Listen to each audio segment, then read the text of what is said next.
Hey everybody, welcome back to the Dungeon Dive. Hey, Daniel here. I hope you're doing well, and if you're not, I hope you are soon. All right, so on this episode of the Hobbycast, I am joined by Dustin Freund. Dustin Freund, and Dustin is the designer of the Ghosts Betwixt.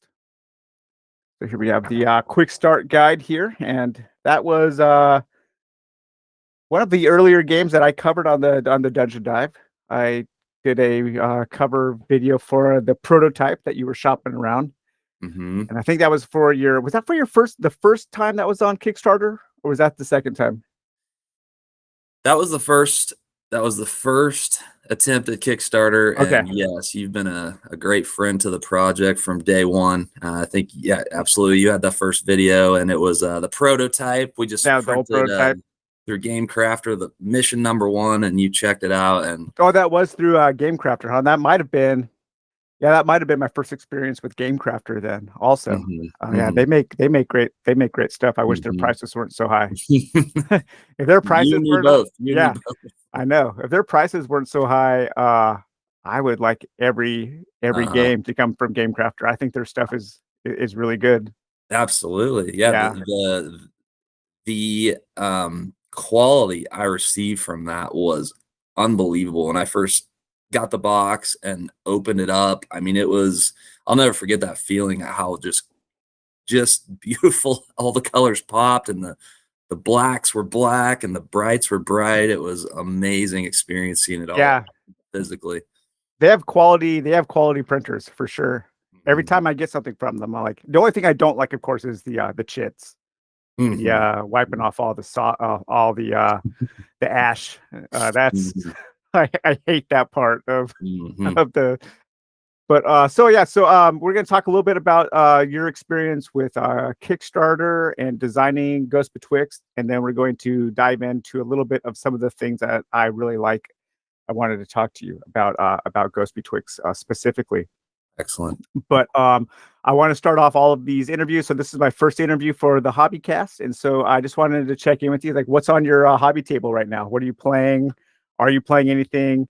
Are you? Is it design work only on the hobby table, or what's been going on in your hobby free time lately? Sure, sure.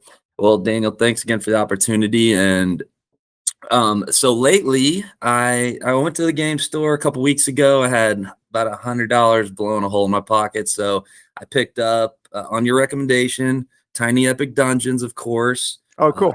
I've always wanted Aeon's End, so I grabbed that. And then right now, what's sitting in front of me is Dice Throne. I've never played Oh, Dice Throne. I wanted something quick and easy to play. There that's it on. is. That's going to be on my table too. Right after we talk. Nice, Yeah, nice. Yeah, so cool. I got what set did I get? Oh, oh God. Oh, the Gunslinger and And the Samurai. samurai. Yep. Okay. Yes, because that So looked like it was what was that? are you playing did you pick up the Dice Throne Adventures, or are you playing head to head So I style? was looking for something my girls are on summer break, and I was looking for something that they might be interested in picking up with me, particularly my older daughter Yeah. Avery. And so we got after that one. She took the Gunslinger, I took the Samurai, kicked her butt. I don't know if we were playing the Gunslinger wrong, but it seemed like an unfair fight. But I did just borrow my friend's version. I'm looking at the Vampire Lord and the Seraph, and Cool. we had a close match just 2 nights ago, and Avery did beat me. So that's what's been on my table. And I'm Cool. learning Tiny Epic Dungeons and Aeon's End, but Dice Throne's pretty straightforward. So we busted that out first. Yeah, I went to Half Price Books yesterday on a whim on the way home and found a pretty affordable copy of the Adventures. Nice. The Adventures is just an expansion. Mhm. It doesn't come with any heroes, so then I had to buy some heroes. So I picked up the Monk and Paladin set. And I'm probably going to go to the game store tomorrow and pick up. I know they have a copy of the Gunslinger and Samurai. So Cool. So not to get off topic, but I was trying to tell Avery about Dice Throne Adventures, and I'm not super familiar with how it works, but is it essentially a dungeon crawler using the Dice Throne characters, and it's a cooperative game rather than a Yeah. one-on-one. Yeah, it's cooperative, and that's exactly what it is. It uses everything you have for Wow. and you're basically playing games of Dice Throne, but you're playing against the dungeon with minions who you're rolling your Yahtzee dice for. And Okay. then you're also playing it comes with 4 bosses, and each one of those bosses is like a complete set it's like a complete hero set. So you get your fold out, you get your deck of cards, and I believe your dice also.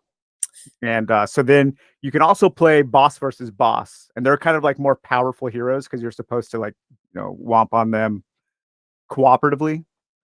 So I don't think you can just have it like a one-on-one. Like if you and your daughter wanted to play like a boss versus one hero, I don't know if that would work or not. But Well, it sounds like you scored a deal at Half Price Books. If yeah, I I'm saw happy. that sitting up there too, I'd scoop it up pretty quick. And then you picked up Aeon's End. Which Aeon's End did you pick up?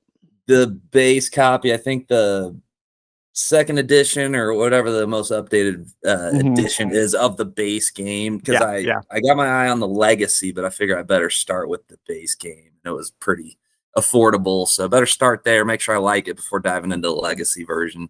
Yeah, the legacy version looks cool too. I've played through, I think it's called the New Age. Yeah. Yeah, the New Yeah, Age. yeah. That's what I played through. And I really enjoyed it. I had a lot of fun. Oh, cool. Good, good. Well, I'm glad I got it. I played through the whole game, the whole story, whatever in that game in a single weekend. And I don't do that very often. There you go. But Must yeah, be yeah. good. Yeah, it was very, very fun. Because I know And you have all sorts of different hobbies. So if you dedicate an entire weekend to one game, that's saying something. yeah, I liked it. Yeah, it was I have well, here's the thing though. I liked it a lot, but I haven't played it much since. But Okay. it was a super fun time Yeah. though. I don't think So there's anything wrong with that. I mean, no. I know a lot of people talk about replayability with games, but man, if I get a great weekend or a handful of great experiences out of a game and that's that, and then it goes on my shelf for 5 years, I got my money's worth. I got the Yeah, enjoyment out of it. I got the experience. I agree. I agree. I think we are on the same page there. I think replayability is sometimes an overrated aspect of Mhm. gaming. Mhm. And then let's see, you picked up Tiny Epic. That's a hard game to learn. Yeah. I've heard I flipped through it a little bit, and I've seen some people talk about the iconography. There's a Oh lot of man, there's so many. symbols. Yeah, Yeah, for a little game so like that. many. So I'm not super into light games unless it is, geared towards I really want to just play something with my family or whatever. Tiny Epic Dungeons, I always assumed was just for me. Uh, but generally, like a light game, like for me, I'm not super interested. But this game opened my eyes because I watched, of course, your review and other reviews, and it seems like there's a lot going on in that little box, and it's self-contained, and it's yeah, just looks like there's a lot of meat there. So I'm There excited is, to check there it is. out. Yeah. Well, cool. And then you're doing like some convention Yeah, appearances now with the Ghosts Betwixt. yeah, yeah. So Yeah. that's been great. So I have, oh, I don't know, call it several dozen copies left of the game from the first print run. So, I'm looking for ways to get them out there into the world and help fund chapter 2. So, Yep. been looking for good opportunities for conventions that are affordable. Things like Gen Con are just tough. I'm in Kansas City. So getting to Columbus, I think, is where what Origins is, and then Yeah. booth space is expensive for a little guy like myself. So, Yeah. anyways, Geekway to the West is in St. Louis. That's a 4-hour drive from where I live, so no problem there. So yeah, so me and Roger Deering of Dungeon Crusade shared a booth and had an absolute blast. And I don't know, it was just very memorable in many different ways. We've been friends for a really long time. We've never actually met in person, but we've talked on the phone for hundreds of hours. And, Yeah. he was like one of the original kind of advocates for me and friends in the industry. So I've learned a lot from him. So it's great to get to know him, and he actually brought his sons, and his kids are awesome. So yeah, we shared that tiny booth with two pretty damn huge games. Two big games for sure. Yeah. So we were like spilling all over each other's booze and talking over each other and just excited, if a group, came up and they looked at my game, I want to talk to them, and then they would look over at Rogers, and Rogers would want to talk to them, and so there's a lot of like crossfire going on, but like I said, it was just a great time. We both did really well. I definitely would stop at your booth. Like if I was a gamer and I was walking, I didn't know either of your games. If I saw both of them, I would be like, okay, those are two games that I am interested in. For sure. We stood out for sure. It wasn't a huge vendor hall by any means, but you have Miniature Market there, and then there were a bunch of well-named publishers there, but we were the only booth where it was me and Roger were the designers, we were the publishers, so we were a little unique in that respect, and it was all about dungeon. So we had the dungeon crawl booth right there. Yeah. Oh, that's cool. Yeah, it was fun. So that was great. And then just last weekend, I guess it was 2 weeks ago, I saw a Facebook ad for a local toy convention here, and I live in Lee Summit, Missouri, a suburb of Kansas City. And this toy convention was just down the street from him. I'm like, well, I haven't heard of this. So I reached out. It was super inexpensive to get a booth there. I was like, let's give it a shot. Let's see what happens. I don't know if, the audience there will care about board games or not, but we'll see what happens. So I got a booth there at this toy expo, and that was eye-opening as well. I actually did pretty well for a toy expo, and just getting out in the community and talking to folks, and being the only like board game booth there actually had a lot of advantages. And a lot of people who were there for toys were like, oh, that game looks like a toy. So that was eye-opening. And I posted something on Facebook in a designer Facebook group, like, hey guys, don't forget, like, I know Origins is currently going on and everybody wants to get to Origins, everybody wants their booth in Origins, but remember, there's a lot of like more grassroots things that can be done. So that was like eye-opening for me. That was evidence that, hey, I need to start paying more attention to some of the small ones, because they could be just as effective and definitely as cost effective for somebody in my situation. So yeah, have you had much or pursued any local interest? And has there been any local guy does good stories on the Ghosts Betwixt or anything like that from any local paper or local game stores or what? Yeah, that's a great question. Yeah, so about 3 or 4 of the game stores in town have a few. They've purchased a case, which is 4 games, and so they've gone through some of them. I've talked to a few of my friends who are kind of in PR and stuff about, they're kind of interested in seeing if anybody would be interested in like a story, but no, I haven't had any news stories or anything like that quite yet. But I can just picture the news story like a young designer makes board game, and it's not like Monopoly. Exactly. There's this new hobby of games, genre games. Exactly. So we'll see. There might be something there, but yeah, I'm always looking for creative outlets, because it's just I think we'll probably touch on the subject maybe a little bit more, but somebody like myself, somebody like Roger, versus some of these bigger publishers, I mean, it is it's 2 completely different worlds. It really is. So looking for those, like I said, those kind of grassroots efforts, I think is where the you can really make some noise, maybe a little bit more, because there's less competition, I guess, than what you're going for against online. Well, our hobby is, even though our hobby is growing exponentially, it's still, compared to other hobby industries, it's still relatively small. And then but within that, you have Gen Con and Origins. Those are just so big. I don't see how somebody your size could even make a small splash. It would just be there's so much noise, Yeah. just breaking through that noise, even in a hobby of our size, is really hard. Without a doubt, yeah. I mean, there's an element to this hobby from a designer publisher perspective where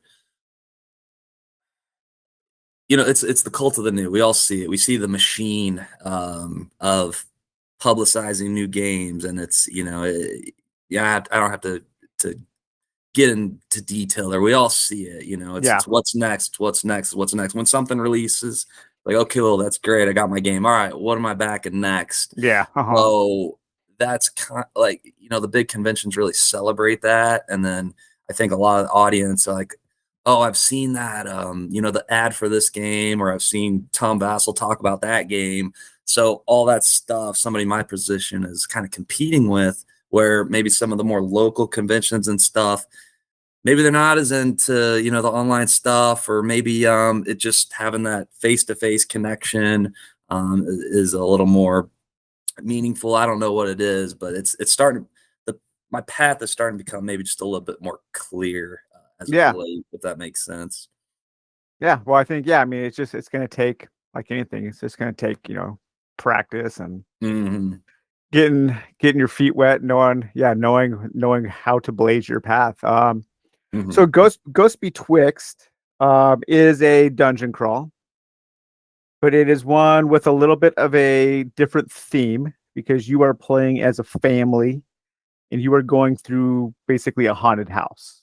And so the haunted house is your dungeon. The family is your party of adventurers.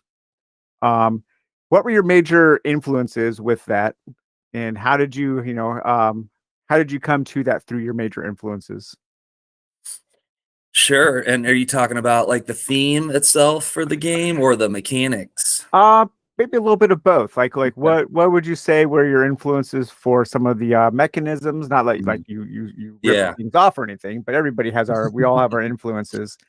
But what games were you playing and you were like, okay, I like this, and this is going to help me design this or that, or what games have you played, in the last few years that really sparked your own creativity? Yeah. Yeah.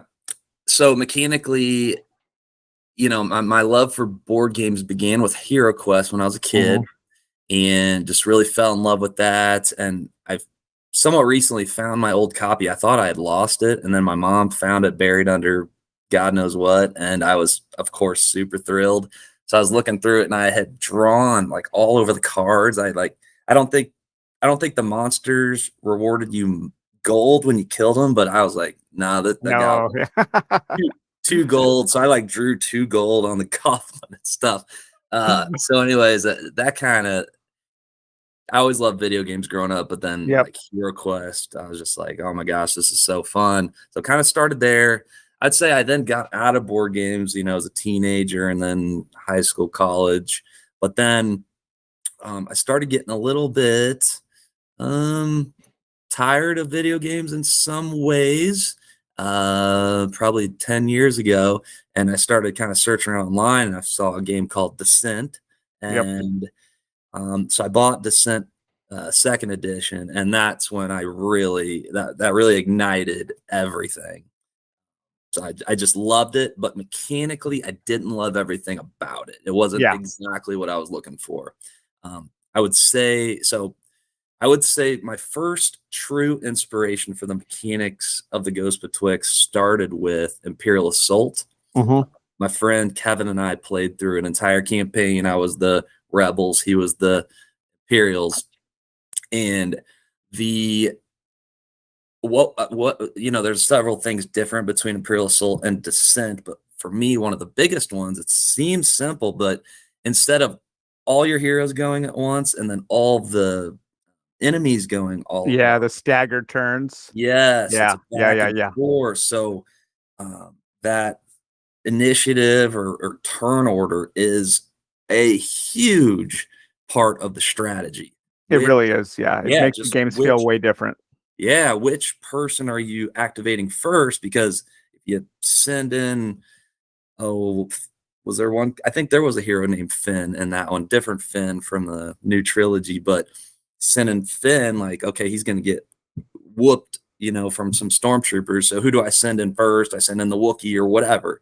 So me and my friend Kevin would sit there for seemed like 5 whole minutes thinking about turn order, so simple as that. So I really love that. And I want to make sure I included that, when I was thinking about things I wanted to borrow, we'll say. Yeah. No, Not I think initiative tracks, I love initiative tracks in Mhm. video games and board games. And I'm always happy when there is some kind of a staggered initiative, and it doesn't have to be just 1 and 1, 1 and 1. Yes, Sometimes you mix things up. Sometimes the enemy gets 2 or 3 moves in a row, and then you get 2, and then the enemy gets 1, then you get 3. I absolutely. like that. I like initiative tracks, and I don't think they're used enough in board games. Yeah. Yeah. Yeah. And I mean, so, when it comes to dungeon crawlers and dice chuckers, and I say this quite often, but one of my goals was I knew it was going to be a dice chucker, but not like a mindless one. Yeah. I wanted there to be some strategy behind it. Well, yes, ultimately, it all comes down the result. Your activation is a result of your roll, right? But you can do certain things to make a move or an action that is well thought out, well calculated. Oh, yeah, So, for sure. so it's all about, giving the players lots of decisions to make. So how do you do that? A dice chucker, dungeon crawler, that initiative, I think, was important. So when you have your family of Bill, Joan, Maddox, and Avalon, again, do you send in Bill first? Do you have him wait back and just have Maddox get off a bottle rocket and then let the monsters come to you? There's a lot of that that you have to think about. So Imperial Assault, I think was an influence from that perspective, from a strategic perspective. And then next up would be Shadows of Brimstone. Mm-hmm. And I think I got Shadows of Brimstone before I got Warhammer Quest, if I'm not mistaken. But obviously, I fell in love with how Shadows of Brimstone built the map. Built the map. Yeah. Yeah. Yes, I didn't want a static map. I wanted to be tile based. I wanted it to feel like Diablo in the fact that your perspective is the player's perspective is from the hero's perspective, so they don't know what's behind the next door. The next door. Yeah. Yeah. Yeah.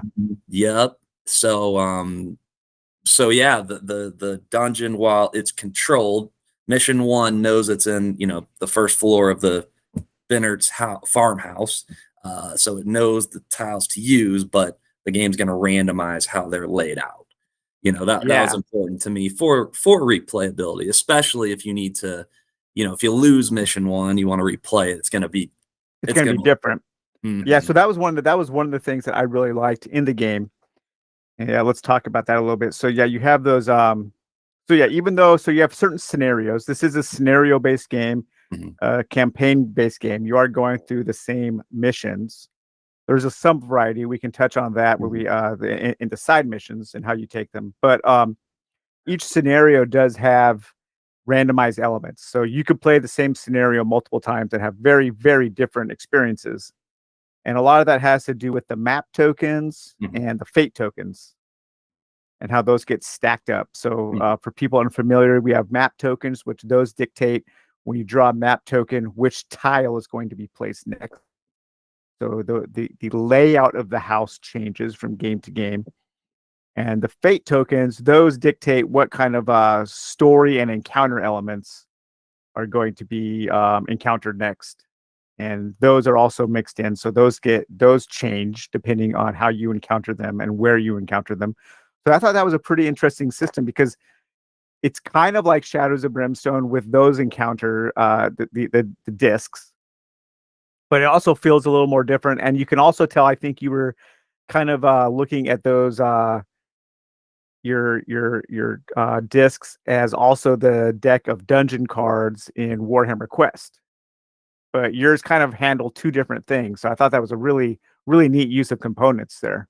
Thank you. Yeah. So I was looking for a way to give me as much like design flexibility as possible, and with a as much as I love Shadows of Brimstone, and there's always different ways to do things like this, but like Shadows of Brimstone ultimately has like a finite number of event cards or whatever. And one thing I wanted to do was give myself pretty much infinite flexibility. So I came up with that map token, fate token system. So the fate tokens, for example, there's all sorts of different types of fate tokens. So a fate token can equal a monster token, a trap token, treasure token, and then surprise event token and some other stuff. But like, just for example, if you are in the bathroom or you're in the kitchen or whatever, and you draw a surprise event token, then you're going to refer to that mission. The mission guide. Mission guide. Yep. Mission 1 in the mission guide. It's going to know, where you're at. You're in the kitchen, and the surprise event happens. So then it gives me, I can be as creative as I want. So I can create a surprise event that maybe touch on the current part in the story. In mission 1, if you draw the surprise event token in the kitchen, I believe a drawer opens up and 2 serving spoons fly through the air at you. This says the drawer opens and its contents slowly rise. 2 large steel serving spoons spin through the air toward the family. Draw 2 target tokens, so the spoons target 2 members of the family to indicate who is attacked by the possessed silverware. And then each family member performs a ACC test. I forgot what ACC stands for. Accuracy. Accuracy test, yeah. If test is failed, that family member gains bleed 1 and lightheaded 1. I like that. Because there's like a random element. I mean, you're not always guaranteed to have that encounter in the kitchen. Right. Like, you could draw that and have that encounter in the kitchen, but if you do have that encounter in the kitchen, it feels very thematic because you're in the kitchen. Sometimes in games like Shadows of Brimstone, you have encounters in places that don't make thematic sense, so you kind of have to stretch your imagination a little bit more.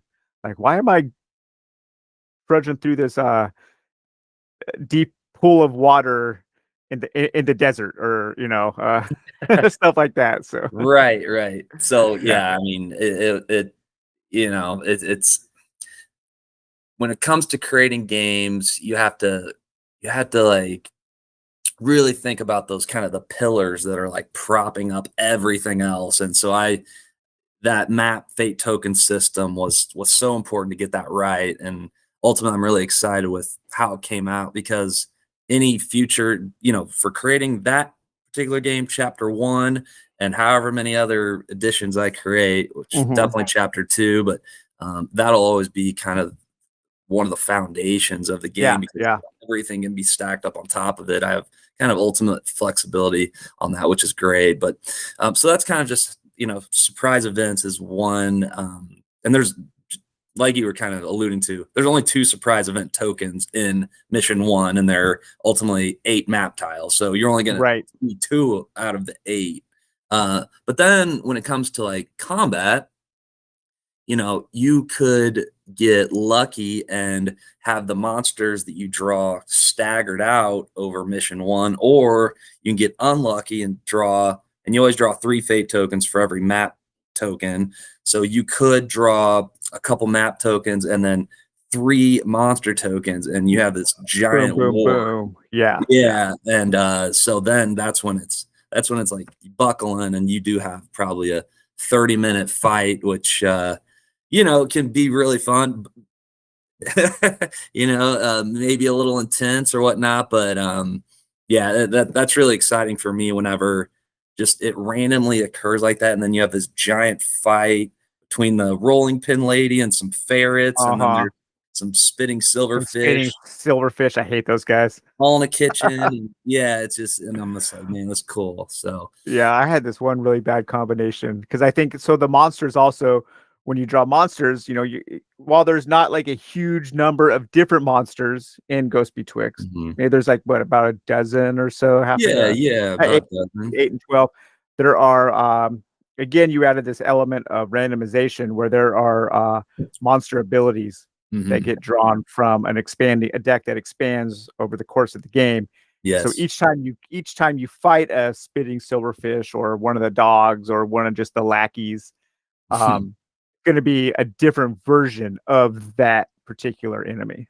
Yeah, yeah. I wanted there to be some differences between the monsters. So like, if you encounter a bunch of skeletons or like you said, the lackeys or the dogs, and there's two different sets of monster weapons. So there's for beastly and for Beastly, yeah, humans, yeah, humanish. humanish, yeah. Humanish. And so if you have two lackeys, one draws a what is it, a leather coat or something, and the other one Mhm. draws a slingshot. The dude with the coat, he's gonna remain a melee. They all start as melee. Yeah, So he's gonna remain melee, but the dude that drew the slingshot, he's now a ranged character. So it just kind of messes with the formula just a little bit to keep you on your toes. So all those kind of random elements, they're not. I like it because it's not so random. It's again, I don't mean to keep going back to Shadows of Brimstone, but I mean that is like ultimate randomness in some yeah, ways. I yep, wanted there to be a sense of control, but still a lot of possibilities. So, yeah, yeah. yeah, that's cool. So you mentioned some video games before. I know you and I have talked about video games quite a bit on Facebook. We like to share our Mhm. recommendations for kind of like the new hotness, or not. I guess it's not new hotness, but an ongoing hotness for roguelike games. Mhm. Both like those a lot, and I think Mhm. one that we've talked about quite a bit. And I was wondering if there was any connection, or you were probably working on Ghost Betwixt at the same time that they were designing Children of Morta. Yeah. And uh, I think the first time we talked about that, we talked a little bit about how both of these games utilize the family unit as an adventuring party, and I think they're both better games for that because of that innate kind of emotional core that exists within a family unit. Let's talk a little bit about how did you arrive? What came first, like the haunted house theme, the family theme? How did you come to wanting to use the family as an adventuring party? Yeah, that's a great question. So I always had an idea for writing a novel, and I had this idea without getting too involved and without spoiling anything. I always had this thought of, you know, when it comes to like haunted houses, like, Hmm. and actual when areas, when locations are haunted, there's like certain things that supposedly makes certain locations haunted, right? Renovating an old house or using a Ouija board or this and that. I've always loved like the ghost shows on Travel Channel and Yeah, Unsolved Mysteries and all digging that. up a an old ancient Indian burial Yeah, ground, poltergeist. Yeah, yeah, yeah, totally. exactly, exactly. So I have had this idea for a long time, and I always kind of wanted to do something with it. Like, what if somebody tried to use all those like methods of uh making a location haunted and like using it for bad means and trying to commercialize it, Yeah, right? So yeah, yeah. that's kind of what the Bennett family is trying to do in this game. They're the antagonists of the Ghost Betwixt, and they are trying. They run this haunted house, Haunted house. Yeah, Halloween attraction in their basement for kids and stuff. So they get a little greedy, they get a little crazy, and then they try to uh, actually make their make it haunted haunted. Yeah, haunted. So that yeah, that that's where the idea came from, was actually them and the antagonists of this story. So then from there, of course, I needed some protagonists, and my thought immediately went to one of my favorite games of all time, Earthbound. oh yeah, And oh interesting, huh? yeah, Yeah, yeah, and that I was never, just I never played Earthbound. I know of yeah. it. I was not when it came out. I was not really playing Mhm, console games. I was more into mhm. arcade games. So I completely missed Earthbound, but I've Well, know a lot of it. yeah, someday if you have some time, I would obviously highly recommend it. Yeah, But it yeah. just growing up, I mean, I was so into Super Nintendo, and you know, I was of course way into Nintendo, but Super Nintendo for me is really where the role playing games Oh yeah, for just sure. Yeah. ignited something in me, and I just loved it. Just the look of it, the gameplay of it, from Final Fantasy to Chrono Trigger to Earthbound. And then Earthbound was special because it had never occurred to me that there could be a game in this genre that wasn't a fantasy based game or a Fantasy. sci-fi based game, Yeah. and it could be set in modern times, and you could use baseball bats and slingshots and this and that. There's an ATM machine that you get money from. You spend your money at, you know, buying hamburgers and stuff. So Yeah. Yeah. it was just awesome. So I always just loved that. So then when it came to, you know, putting this story into effect and actually making a story from it, and again, it started a story. I had that family, and I had some ideas, you know, for the family. And then ultimately, I was like, I got into board games, like I told you about, Descent and all that. And one day, I was just like, man, I think, you know, I always think about game development when I play them, and I've never really done anything with it. But one day, I was like, all right, if I want to make this story a reality, and you know, I'd spend 40 hours a week writing for my job, and writing a Yep. novel just got a little Too tedious. I much. tried, Yeah. so I was like, man, I think I think I can maybe turn this into a board game in a genre that I like. So, you know, that's kind of where the theme started, and then brought in the mechanics. And yeah, hope I answered your question there in a Yeah. Yeah. roundabout way. So like the family, what's their last names? The Doesn't say. does it say that's right, huh? Yep. So you kind of keep it open for the family. Did you is that a purpose? Was that a purposeful decision to was it to like maybe make it easier for players to connect to the family? Yeah, yeah. To not give them a surname?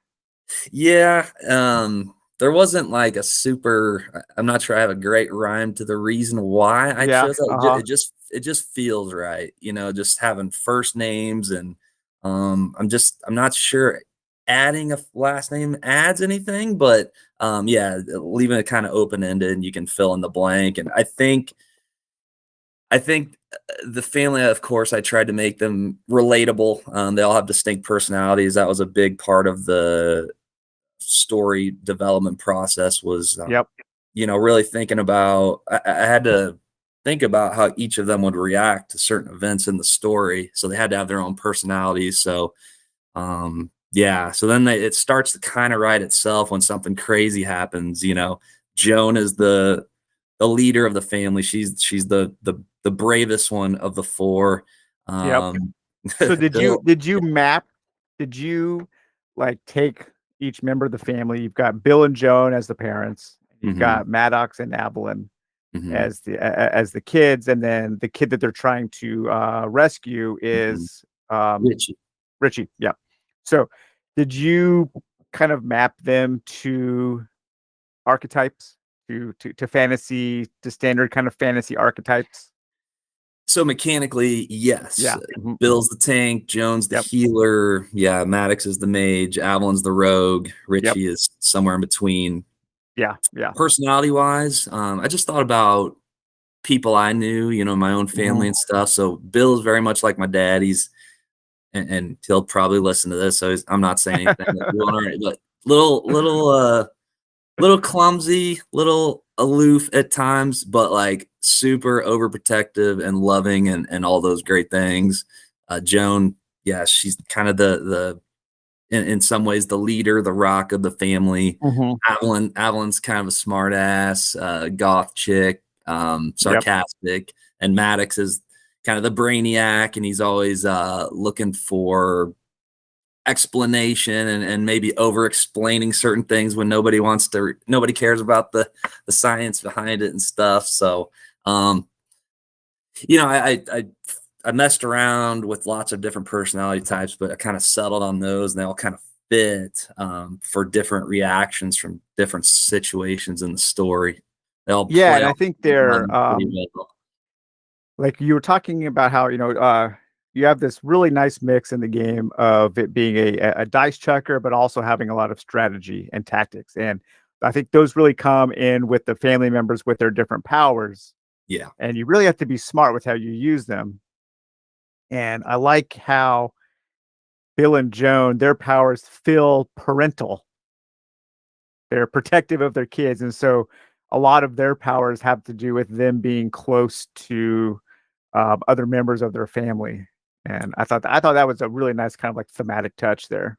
Thank you. Yeah. So I definitely grew up in a overprotective household. Yeah, So yeah, yeah, me too. yeah.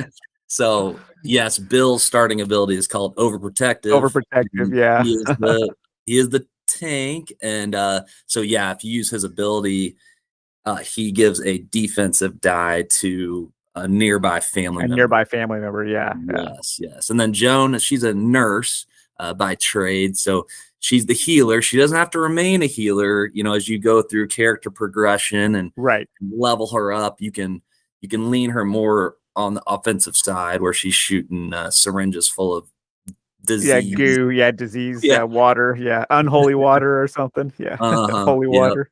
Yep. Yep. So, there's obviously an element of adoption Mhm. present in the game because, Mhm. I mean, obviously the parents are white and Maddox is a black kid. What influenced that?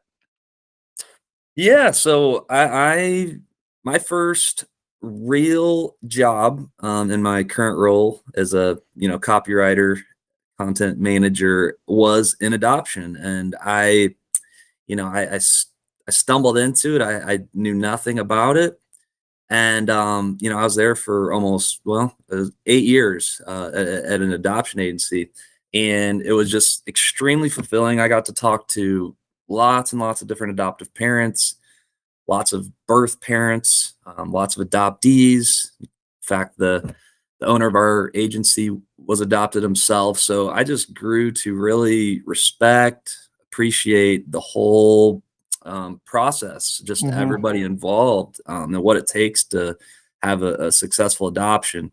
And it's just always very meaningful to me. So I thought it would be just a nice touch, and get as much representation in the game as I could, Yeah. and say something meaningful in the game. And and one thing that's really important is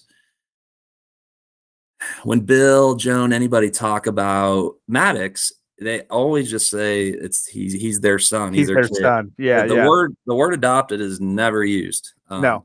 in the game. So and that's how it is in real life too. It's rarely even brought up because an adopted child is that family's child.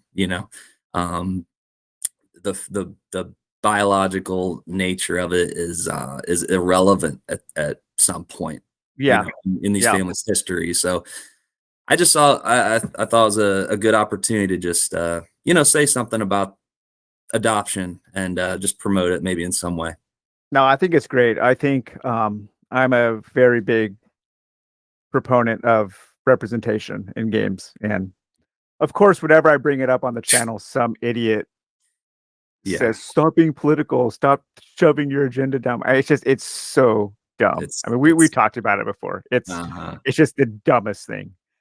It's like how fragile so many gamers are about their characters not being just like white dudes. Yeah, and but it's so important for people to see themselves represented in the heroes of the stories that they interact with. Like I have firsthand experience in that. I always tell the story about Legacy of Dragon Holt. My wife and I played with another couple, and both my wife and her friend were absolutely enthralled with the game and loved the game so much because of the representation of females in that game and just how strong the characters were, how they were different sexual orientations. They were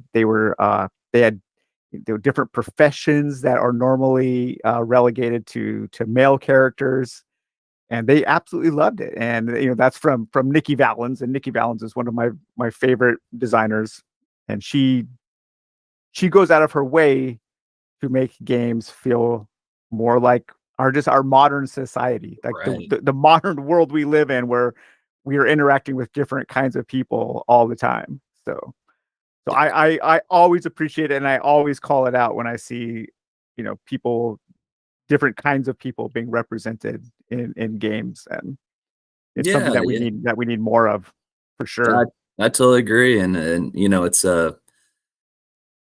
when it's done genuinely and it Yeah. just it reflects real life, like you said, where we're at as a society, and it's also, when I think about why I made that decision with Maddox and the family, it just comes down to just, I think about the word just love. It's all about love. It's all about Hmm. loving one another. And you can apply that in all sorts of different ways. I think about it's kind of relates, but like when I first got One Deck Dungeon, I Yeah. believe, Hmm. it It's all it women. it didn't occur to me for like a half hour that all the heroes were Yeah. women. It just didn't even, but I was like, they all felt a little bit different to me. And then next thing I know, I was like, wait a minute, they're all women. This is Yeah. it is cool because you never see that I ever. know. Yeah. You'll see I don't all dudes. You'll all definitely the see time. Yeah. dudes. But I mean, so that was I don't like that game on a mechanical level, but yeah, I totally appreciated that. Like, oh, this is cool. It's a yeah, whole, like, all the characters are female, and I loved it for that. Forgotten Depths, a game that's coming out yep. soon, has all female. I think he ended up adding some male Mhm, representation, which is cool, but the mhm, original was all female. mhm. Shadows of Brimstone, I love that you can just pick. So if you want to be represented by a female or a male avatar, you can pick. I love And that then of too. and then of course our, the godfather of our genre, Warhammer Quest. I don't think there's a single female in that entire universe. It's true. Yeah. There's not a single female warrior in that game. Now that I think Uh, about it, yeah, yeah, yeah. you're The right. closest you get is the elf war dancer. He kind of looks like a female, but that's about it. I guess that counts, maybe. But yeah, I mean, because I look at my games, I look at my game shelf, and yeah, it's there's a lot of male representation, but Mhm. I think things are changing. Things are getting a little more fair in how people Well, and are represented and stuff. So it's good. It's good. yeah, and by far the majority of people appreciates that, I and They they do, and enjoy it. and The just outliers, I don't care yeah, if I know, and it's I just know like, you don't either. Don't you pin their posts? yeah, yeah. If somebody says something stupid, I'll pin their post to the top of the comment section so everybody can read it for a while. Just I'm like, oh my god, it's so weird, man. Oh, It's so weird. man. It's just like, I mean, remember when Black Panther the movie came out, Mhm. and young black audiences were like, oh, it's so great to Yeah, see like my skin color yeah, represented in a heroic way. And so, yeah. I feel the same way about this game. If a if a young black kid was to play this game, they would see themselves. And what's funny, I brought this to the table when I first saw your game, is I thought Evelyn was Asian. And the Uh-huh. reason why is because she looks exactly like my friend's sister from when I was in high school. They were a Vietnamese family. She was this little Vietnamese goth chick. And I just like, since I knew Maddox was probably adopted, I thought, Uh-huh. oh, they like, but she's probably not. Yeah, But I jumped to that conclusion because she reminded me so much of my friend's sister, right. growing up. But She does. I would say on the front of the box, she does appear, have that appearance a little bit. yeah, I think it's like probably like Um, the eye makeup or something. exactly. Yeah, But yeah, yeah.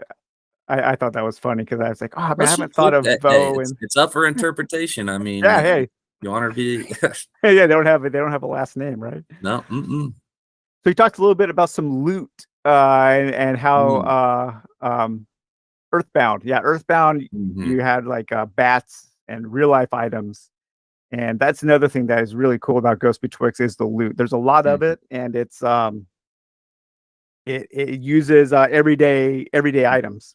And one of my favorite things about the game, and I'm really interested to hear you talk a little bit about how you arrived at this, was when you set up your party, you have a mhm. certain amount of time. So yeah, tell us about that. Tell us about the time mechanism. That's really I've never seen that in a game before. So Yeah. I've I've actually been kind of surprised, I guess, with how many uh, positive comments I've received from that idea. Hmm. It's just one of Yeah. those random ideas that really stuck with a lot of people. They liked it, but the time, and I have received a few questions. All right, so am I supposed to set a stopwatch or something? I got 2 minutes, You and got I'm supposed to like to go through fill the the deck. cards in 2 minutes. Yeah. No, no, no. It's just you have 120 seconds, Worth which of points, worth of basically. points. Yeah. Yeah, it's like your Yeah. currency. Yeah. But so the prologue, Richie is kidnapped. He's taken to the spooky house. Maddox races home, busts through the front door, tells his parents, "Hey, Richie just got, kidnapped and taken to his house."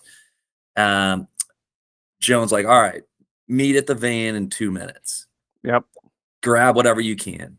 So you have 2 minutes. You have 120 seconds as a family to grab, certain things lying around the house real quick. So some of the items, some of the weapons that are a little more powerful are harder to find and cost a little bit more. So you have to spread your time around. So Yeah. you can invest in, a couple of really great, well, relatively great weapons at that point in the game at the very beginning, and then forego healing items. Hmm. Or you can start with just the base level starting weapons and then load up on healing items and some accessories and things like that. So, you know, one of my earliest video game memories was just of the original Final Fantasy, and a lot of games are like this. You get like 400 gold, and then Yeah. go to the Go to the store. go to the Go to the shop and town. Yep. yeah, buy whatever you Go to want. the So shop. I didn't want it. I didn't want the game to start with here's your stuff, have fun. I wanted some element of you get money or you get something. So I ultimately chose time just because it fit with the narrative at that point. And then it's up to the players to figure out, okay, how do we want to construct our party at this point in the game? Yeah. So like time as a currency is, I don't think I see that very often, and I like it. Like, Mhm. I don't like timers in games Yeah, as a rule, as a general rule. There are always exceptions, but yeah. spending time as a currency is yeah, that was a really neat idea. It's something that stuck with me.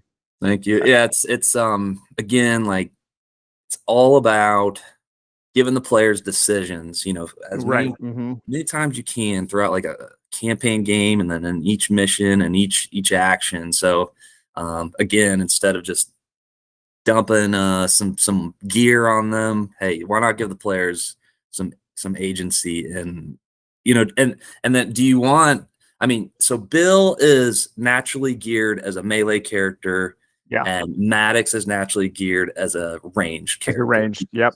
They have stronger strength and stronger accuracy. But Avalon and Joan have the exact same strength and accuracy stats. So it's up It to can kind you. of go either way. Yeah. Yeah, do you Yeah. want one or the other to be melee, ranged, or both? So that too, it's you kind of set, how do you want to construct your party from a melee range, loadout sort of deal.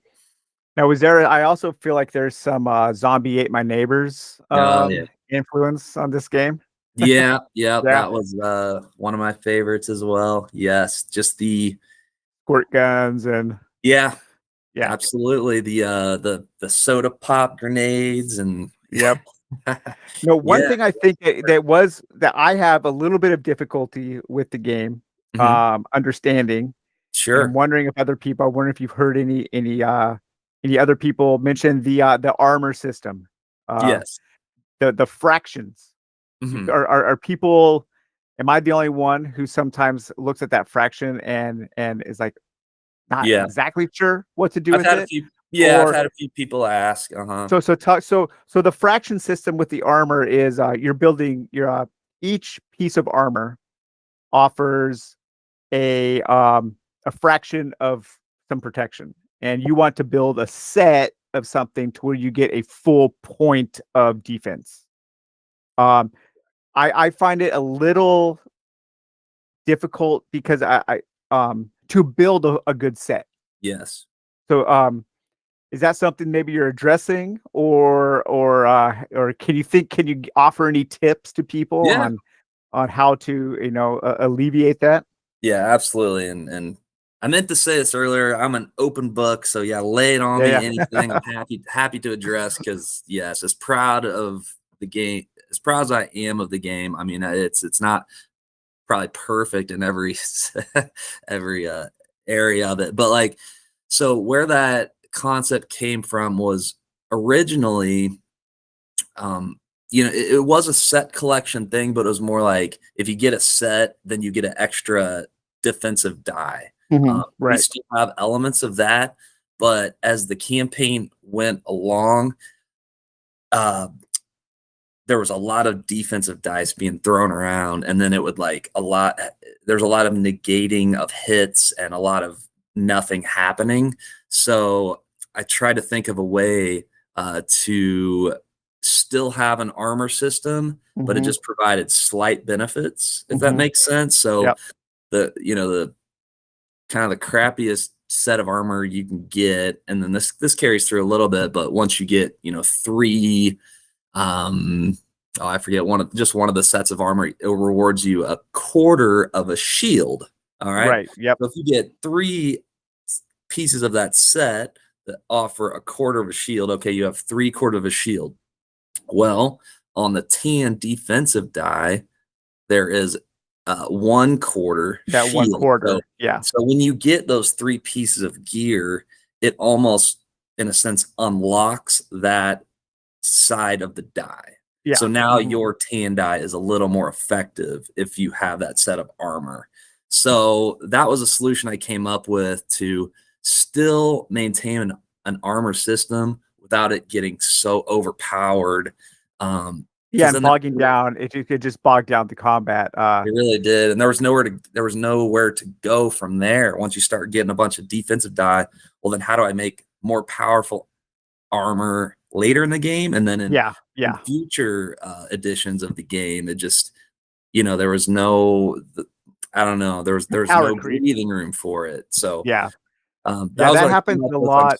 Yeah. So I think that too much armor, too much defense can be a problem in these games, and I find it in the Sattler Brothers games, Street Master, Alter Quest, Street Master. I found the defense system to be it completely bogged down the game for me, where characters would get like 6 tokens of defense, and you could just never damage them. And so, and it was a race against time to stop the enemies from getting more defense tokens.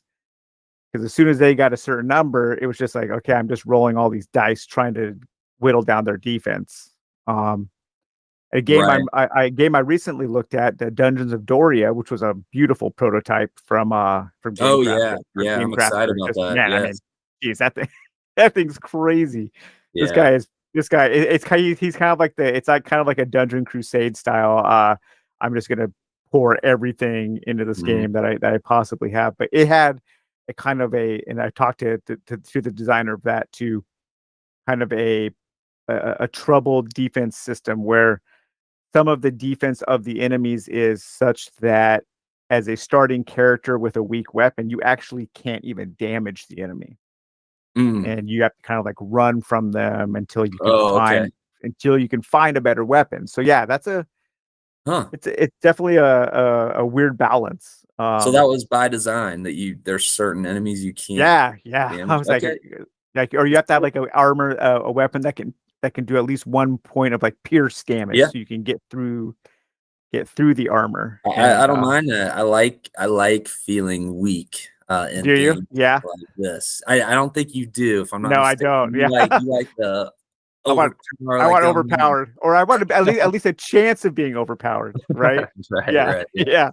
I've always been a glutton for punishment for whatever reason. I don't know why, but like I think back to like Diablo. Nothing makes me happier than having some leather armor and a little dagger and feeling just overpowered or underpowered. And then once I start getting more powered up, it loses a little drama for me. I don't know why, but I've always felt like that. Yeah, I'm kind of the opposite. Like that's why I Yeah. think I like, a game like uh Secrets of the Lost Tomb so much, because I can Yeah. like roll in with an entourage of like 4 helpers, rocket launchers, magic swords, and Uh-huh. just kind of lay waste to everything, right? Yeah, you are so a lot of the things, a lot of the one topic I talk about on the Dungeon Dive a lot is rule books. Yeah. And I think I probably spend more time talking about rule books than any other YouTube YouTube board game channel. I Mhm. think, I don't know. Yeah, I would I say watch for a lot sure. of them, and I don't hear people talk about rule books You as much talk as I more about do. a lot of things than any But YouTuber I can think yeah, of. Oh yeah, rule books included. yeah, but and you are a technical writer by trade, and yeah, I thought your rule book was well done. Um, and I want to give you like massive props for probably the best index I've ever Mm, seen. mm, That thank you. the index for Ghosts Betwixt is incredible Mhm, because it's an index and a glossary at the same mhm, time. Like mhm. I don't think I've ever seen that in a game. Why did you just think I just wanted to make this really useful? Yeah. What was that? Was that the pure thought behind that? Yeah, yeah, I just wanted I wanted this game to be as accessible as possible because I know it's not a super complicated game, but it does take a little bit to get to the table and to understand all the concepts. And then, I there think are it's some. upper, not about above mid tier, I would say, Yeah, in complexity. Yeah, yeah, agreed. I think yeah. once you get it, once you understand how the map system works, once you Hmm. understand how combat works and how the monster AI works, it's relatively straightforward. But yeah, it does take a little bit to learn. So, with the quick play guide, there's certain things that you just don't need to know. You don't need to know how every single condition works, bleed and lightheaded and all those things. And Yeah, you don't need to know anything about leveling up and those sorts of things either. So those are discussed more in the rules reference, but at the same time, I wanted there to be some, a list of keywords you could quickly look up and then have a short, snappy description of what that means. So yeah, just for my career as a copywriter, and I was just talking about this earlier. One of my jobs and what I say to my team is it's up to somebody in my position to respect the reader's time. I was actually talking online to somebody about Madara because they were talking hmm about how long, and I know you've mentioned this before. I don't want to speak for you, but how long the story is, and maybe some would it's say ridiculous. unnecessarily long. It's And yeah, it's a big problem for me.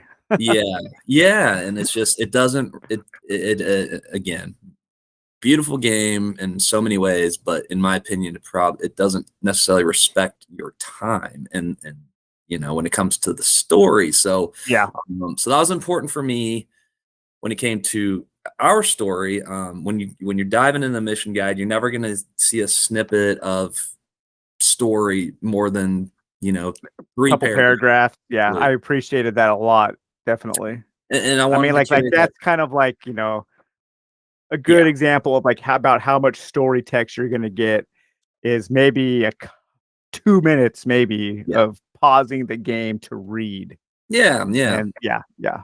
And that's what the gameplay is for, and it goes back to when I was trying to write this novel. And I thought about, okay, so much of the text can be delivered via the gameplay itself. So I don't need to Yeah. write Mhm. about the rolling pin lady crashes through the door and then Bill takes a swipe at her and blah blah blah blah blah. No, make Uh, that happen we on the play it, table. Yeah. show, don't tell. Oh, I So yeah, totally. yeah, so that kind of, I think that consolidated thought process went into the rules. While yes, the rules reference has everything in there just to make sure every edge case is explained, but I tried to consolidate it down as much as possible in the rules reference. But then, kind of the output of that is that glossary. Here are the, you know, straightforward, exactly what you need to know, factual descriptions of Yeah, it's everything. super useful. Super useful. Cool. One thing you were just saying about show the action on the table. Don't let the characters read the actions in a story. And one of my least favorite things about video games, and this often happens in Japanese design games, is when your character is a total badass in a cutscene, but then they can't do any of that in the game. Like I hate that so much. I remember there was the newer version of Shinobi that came out, I think for the PS2 or PS3. Like the opening cutscene had your character, your ninja character, literally like jumping off a building, shoving his sword in the building and using it like on a pirate flag to come down the building, and then splitting the building in two, jumping through the air, fighting all these monsters. And then you start playing, and within 3 seconds, you can fall down a pit and die. It's like, what happened to my guy I just saw on the screen? Like splitting a skyscraper in two. And I can't even if I mess up this jump, he's just gonna fall down this pit and die. So I always hate when I'm shown that my character is cool, but I don't get to experience it. I'm told that my character is cool. Yeah. But I don't really get to do the cool stuff. And let the players come up with the neat stories that happen on the table. Because those are going to be way more memorable than them sitting around the table reading some action from a storybook. So right. I think maybe with modern video game design and technologies that I think of Zelda Breath of the Wild. You can do pretty much anything in the game that they would show in a cutscene. But then I think about 10 years ago, one of maybe the Metal Gear games, just like you said. I mean, Solid Snake's doing this and that. He's super nimble, but then you go to the gameplay and he's kind of like a tank control sort of thing. Running around. Yeah. So I know exactly what you're saying, but yeah, go ahead. I was gonna say, so we got chapter one. Chapter 1 is done. I know you had a little bit of issues with Kickstarter. I think you went through two campaigns, right, to get funded. Correct. And then now you've got in the works, you're working on chapter 2. What did you learn from chapter 1 that you're going to carry forward with chapter 2 as far as the whole Kickstarter side, the crowdfunding side? What kind of hell is that these days? Jeez, I wish I knew. I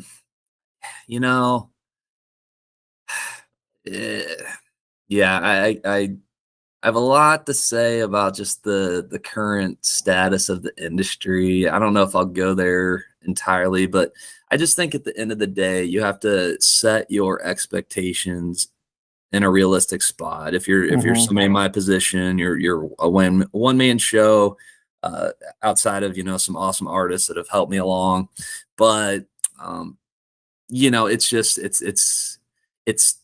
it's tough. It can be done to have great financial, commercial, mainstream success, but it is really tough with all the competition out there, and there's only so many eyeballs, and there's only so many YouTube videos and this and that. So I would just say, what I'm going to do for chapter 2 is what I did with chapter 1. Set a realistic goal, and if you fund by a penny, then you're psyched because your dreams therefore can come true. The Kickstarter campaigns, I won't name names, but many people listening to this will know that raise $300,000 and they don't and make they the game. bail. I'm just like, where are we at these days? It's like, good God, that's not enough money. I know, unrealistic. Yeah, they set these low funding. They set these low goals. They reach the goal, but then that goal isn't enough to actually make the game. Yes, and so they're hoping for not profitable enough, or they're hoping for 5 times the goal. Yes, to forward to the next project, and that is a little frustrating. When you're running a small kind of project like people don't gamers don't understand that a lot of times the funding goal is not actually the funding goal. The No. funding goal is what they want to earn to Mhm. forward to the next project. The Mhm. actual funding comes from the hopefully 500,000 that they get Mhm. above the funding goal. Mhm. Uh, Mhm. but Yes. Go ahead, man. you're at a little bit of an advantage though, because you're completely avoiding the inclusion of any kind of like plastic. And Yeah, that allows you to be more realistic, I think. without a doubt, that was one of many, I would say, good decisions I had. And who knows if I would have, had maybe some extra funds and was able to pay for 3D models and then different molds and this and that, and then made miniatures part of this game, then maybe somebody like Tom Vass will be freaking out over. I don't know, Yeah. because I was talking to my friend Emil. He's designing the upcoming Rogue Angels, and we were just talking about it's a dungeon crawler as well. We are talking about just that list of criteria that makes a successful Kickstarter campaign Mhm. in a dungeon crawl, and miniatures are on there. There is a huge market for miniatures, so I'm trying to fight against that. I'm doing my part for standees. right. So I appreciate miniatures still, but for this game, at this point in time, it just didn't make sense. And then because my game is it's a tactical based game to where it matters, positioning matters if you're behind It a does, but monster. your standees have a front and back. Yeah. So Yeah, if yeah, I have some monster, three-headed monster that's looking, every which way, and it's facing west, you don't know for sure. Okay, what is that behind? If it's a 3D model, right? But if yeah, it's front and a back art, which the Ghost Betwixt does, it's yeah, very obvious. yeah. So that was one of many different reasons why. And above all, uh, I love opening a game and it all looks beautiful right out of the box. Miniatures look great too, but they're gray usually. Yep. So I can't imagine laying out my game and then a bunch of gray miniatures are all over these On the table. pretty map tiles. Yeah. So I just love how you start the game, all the family members have their colors. It matches the artistic style of the board that they're standing That's on. super So, important. Is there yeah, for me with miniatures, there's always a disconnect between the artistic styles of the yeah. 2D drawn, painted, digitally or hand painted art on the map, on the cards, and then the miniatures, they never have that same Mhm. style. Very rarely.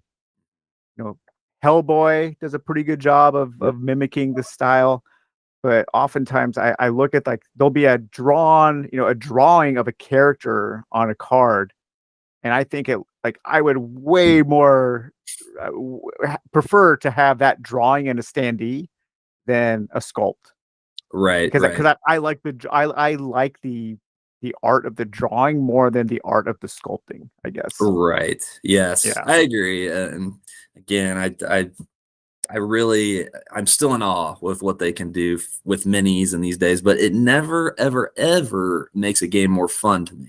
So No, it just makes it very more. rarely. I think like maybe like I always I think like maybe Kingdom Death Monster Yeah. maybe is like one game where I I love playing that game, and a Hmm. lot of it is because of the miniatures. But that's like one in 200 games, Hmm. Hmm. you know. Yeah. Yeah. I mean, Shadows of Brimstone, one reason I think I kind of got out of it was because just how much of investment and time it was just to put them all together. Store And then, them. yeah, and then ultimately paint them and, just don't have a ton of free time. So I'm just, Yeah, yeah. and I loved painting for a while, but then just life got busy, and I'm like, man, if I gonna dedicate some time to a game, for me, I know a lot of people love painting, and it's gorgeous what a lot of them can do. For Oh me, yeah, I'm totally. dedicated to the game itself. I just really love the experience. But before we close that topic, just like when it comes to running a Kickstarter, when it comes to producing a game, I just think there's all the different tactics. There's the email lists and the Facebook ads and Ugh, so much YouTubers, work. all that stuff. It is a lot of work. But ultimately, I think if you want to create a game, it's up, you know, it's what are your goals, what are your dreams, and are you in it for the game itself? And if you create a game of substance and that's memorable, that's different, it's not just rehashing what's been done 100 times before. I think that is the key. Just doing something that's going to stand out, that's going to make people look at it like, whoa, I've never really seen that theme, or I've never seen that mechanic used in that way. So I just think it's up to the creator's just creativity to make his or her project stand out. Yeah, I agree. Speaking of off the topic, is that an Aphex Twin shirt you're wearing? It is. It is. Cool, Yes. cool. I All right. randomly grabbed the first thing on my shelf. And it's like 20 years old. It's got a few holes in it, but yeah. Nice, nice. So, where do you think are we gonna see crowdfunding for chapter 2 in next year, 2023? You think? I think so. Is that a Yeah. plan? Yeah. Yeah. Next year's the plan. Yep. And I'm really Hopefully, excited about. yeah. Yeah. Hopefully, the shipping crisis. Yeah. Well, here's the Huh. thing. So chapter 2 it's still very much conceptual in nature, but there's a great path going forward. Made a lot of progress, but Mhm. chapter 2 is going to be almost expansion like, if that makes Cool. sense. Yeah. And it's going to be a very small Oh, footprint. nice. Oh, I like that. Yeah, it's just going to use the components you have in chapter 1. It's going to be very inexpensive. That is right up my alley. Thank you. Yes. I don't want And another big box. Like, no. You have plenty of monsters. You have plenty of uh-huh. weapons. You have plenty of all that stuff. Not to Yeah, say yeah, there's yeah. not gonna be monsters. There's going to be all that stuff, but um, I'm trying to re-envision chapter 1 and chapter 2. Obviously, Mhm. it's going to continue the story. There will be a Right. new mission guide and all that stuff, but it's going to incorporate an overworld map that you'll draw on and you'll explore. So instead, chapter 1 by design, and this is exactly how I wanted it. You're a little bit on rails. It's telling a very linear story of how this Right. family goes in, and things Yep. happen. Once you complete chapter 1, things really open up within the story and within you as the players. So you're going to have this giant map to explore, and then each of the locations you go to, there's going to be travel events. It's going to be a little bit like folklore. Yeah. I've Mhm. played that. You have an overworld map. You'll draw on it because different random things will happen, at certain kind of nodes on the board that can be randomized based on what travel event you draw or whatnot. But you'll be able to explore some of those locations, and when you do, then the dungeon crawling happens. So let's say Nice. you explore a cave, then you'll just lay out a cave or maybe a couple map tiles. And I really want to where chapter 1, one of the things I'm not I am looking to improve with chapter 1 is, I'm sure a lot of people would agree, some of the missions go a little long, just a little too long. So this one, if you have an hour and you want to, fight some monsters, you'll be able to do that, and it's going to be, quicker scenarios for the most part. There'll still be lengthy like story missions where you go Yeah. into be a multi-tiered kind of dungeon, if you will. But yeah, more bite-sized missions. But I'm really excited about it. You start the game with 4 objectives. I won't spoil them, but it's up to you to decide which objectives do you want to complete first. Do you want to go straight for the story mission and completing that, or you want to go start with some of the side missions? It's up to you. So we can do all that with stacks of cards. Yep. And a map. I'll That sounds probably cool. I'll probably include like 3 maps in the game so you can play it 3 different times, and Yeah. then you can download more. But Yeah. that's Print them kind out of yourself. that's kind of where we're at. There will be some new map tile. I'm hoping 5, 6 punch boards tops. Mhm. But that's kind of gonna be them. Yeah, that's There'll good, be man. some surprise in there. I have some cool surprises I'm excited for, but that's kind of the footprint of the box. So And I like then, that. yeah, most importantly, and this is a radical idea kind of, but I really want to make this to where you don't have to play chapter 1. People can dive straight into chapter Straight into 2, chapter 2. and they'll have a little prologue. It'll catch you up to speed on the. So for some, I want to mainstream this game a little bit more, so people can maybe not people that aren't into hardcore dungeon crawlers, they can play this. It's maybe a little lighter, maybe that Gloomhaven crowd, that just hit the right perfect Yeah, note. yeah. Just everybody loves. So that's kind of what I'm looking for. That's cool. I like the idea of utilizing more of the stuff we already have, not expanding to a whole new big box and keeping things more contained. That is a big trend that I've seen happening with me and with a lot of people on the Dungeon Dive Facebook group. We're talking about how a lot of us appreciate smaller games these days, smaller Mhm. boxes, smaller footprint, smaller time investments, uh, and just simpler games that give us the same feeling. One word, one phrase that I've been using a lot lately are games that are provide effortless fun. And there's this games take a lot of effort to get a lot out of, and sometimes we don't want to put in that effort, but we want to have the fun. And when that happens, okay, I'll go to a video game because a video game takes no effort on my part, but I get a ton of fun out of it, right?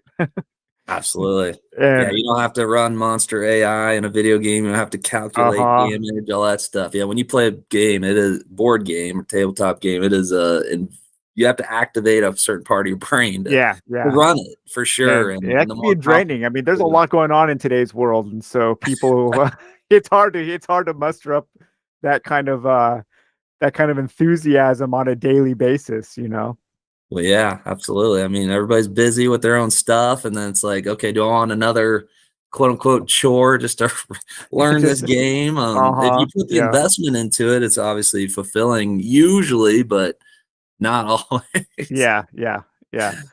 Well, cool, man. Thanks for talking to me today. That was fun. Absolutely. Yeah, I've wanted to talk to you for a long time, Yep. Daniel, and I'm honored to be the first The guest on your first the first show. one. Hopefully the audio turns out. Oh, that'd be good. I hope so. That'd be good. But yeah, well, let's have you back on in the dungeon dive as chapter 2 starts shaping up. We can talk about that if maybe when you have some things to show or when Yeah, you're when the crowdfunding starts. that sounds great, man.